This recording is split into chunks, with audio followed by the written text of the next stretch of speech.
जय श्री राम। आइए आगे सुनते हैं श्री शिव पुराण में। उमा के द्वारा शंभु के नेत्र मूंद लिए जाने पर अंधकार में शंभु के पसीने से अंधकासुर की उत्पत्ति, हिरण्याक्ष की पुत्रार्थ तपस्या, शिव का उसे पुत्र रूप में अंधक को देना, हिरण्याक्ष का त्रिलोकी को जीतकर पृथ्वी को रसातल में ले जाना और वराह रूपधारी विष्णु द्वारा उसका वध। सनत कुमार जी कहते हैं, व्यास जी, अब जिस प्रकार अंधकासुर ने परमात्मा शंभु के गणाध्यक्ष पद को प्राप्त किया था, महेश्वर के उस मंगलमय चरित्र को श्रवण करो।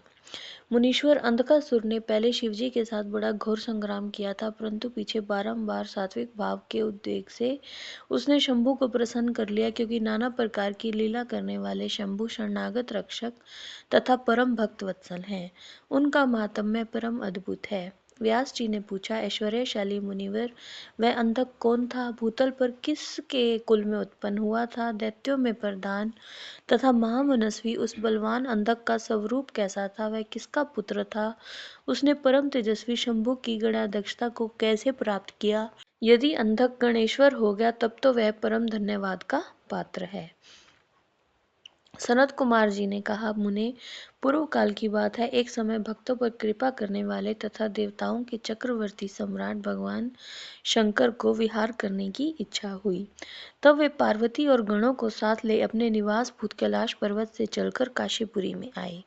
वहां उन्होंने उस पुरी को अपनी राजधानी बनाया और भैरव नामक वीर को उसका रक्षक नियुक्त किया। फिर पार्वती जी के साथ रहते हुए वे भक्तजनों को सुख देने वाली अनेक प्रकार की लीलाएं करने लगे। एक समय उनके वरदान के प्रभाववश अनेकों गणेश्वरों तथा शिवा के साथ मंदराचल पर गए और वहां भी तरह तरह की क्रीड़ाएं करने लगे।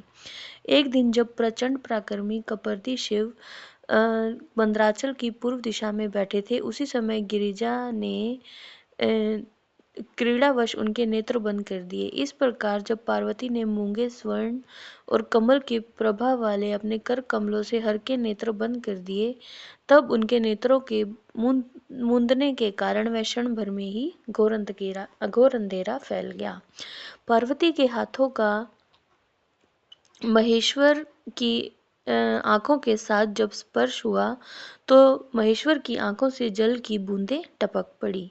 फिर उन बूंदों से एक जीव प्रकट हुआ जिसका मुख विकराल था। वे अत्यंत भयंकर, क्रोधी, कृतघ्न, अंधा, कुरूप, जटाधारी, काले रंग का, मनुष्य से भिन्न, बेडोल और सुंदर बालों वाला था। उसके कंठ से घोर घर घर शब्द निकल रहा था। वह कभी गाता, कभी हंसता, कभी रोने लग जाता था।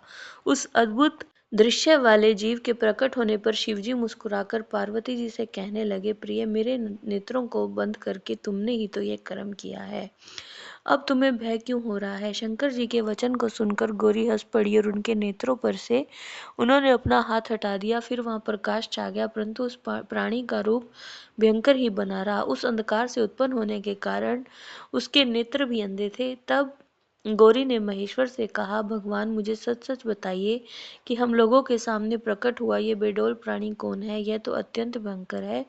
किस निमित्त इसने सृष्टि की है और किसका पुत्र है? सनत कुमार जी ने कहा, जब लीला रचने वाली तथा तीनों लोकों की जननी गौरी ने सृष्टिकर्ता की उस अंधी सृष्टि के विषय में प्रश्न किया तो भगवान शंकर ने गौरी को उत्तर देते हुए कहा कि अंबिके, सुनो, जब तुमने मेरे नेत्र बंद किए थे उस समय ये अद्भुत और प्रचंड पराक्रमी प्राणी मेरे पसीने से प्रकट हुआ। इसका नाम अंधक है। तुम ही इसको उत्पन्न करने वाली हो, अतः सखियों से तुम्हें करुणा पूर्वक इसकी गणों से यथा योग्य रक्षा करते रहना चाहिए।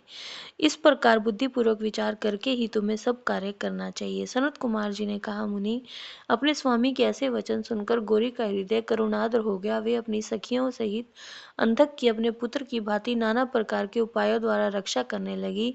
तदंतर शिशिर ऋतु आने पर दैत्य हिरण्याक्ष पुत्र की कामना से उसी वन में आया, क्योंकि उसकी पत्नी ने उसके ज्येष्ठ बंधु की संतान परंपरा को देखकर उसे तपस्या करने के लिए प्रेरित किया था। वहां वह कश्यप नंदन हिरण्याक्ष वन का आश्रय ले पुत्र प्राप्ति के लिए घोर तपस्या करने लगा। उसके मन में महेश्वर के दर्शन की इच्छा थी, अतः वह क्रोध आदि दोषों को अपने काबू में करके ठूंठ की भांति निश्चल होकर समाधिस्थ हो गया। द्विजेंद्र, जब उसकी ध्वजा में वृष का चिन्ह वर्तमान है और जो पिनाक धारण करने वाले हैं, वे महेश उसकी तपस्या से पूर्णतः प्रसन्न होकर उसे वर प्रदान करने के लिए चले और हिरण्याक्ष से बोले, दैत्यनाथ, अब तुम अपनी इंद्रियों का विनाश मत करो। किस लिए तुमने इस व्रत का आश्रय लिया है? तुम अपना मनोरथ तो प्रकट करो। मैं वरदाता शंकर हूँ, अतः तेरी जो अभिलाषा होगी वह सब मैं तुझे प्रदान करूंगा। जय श्री राम।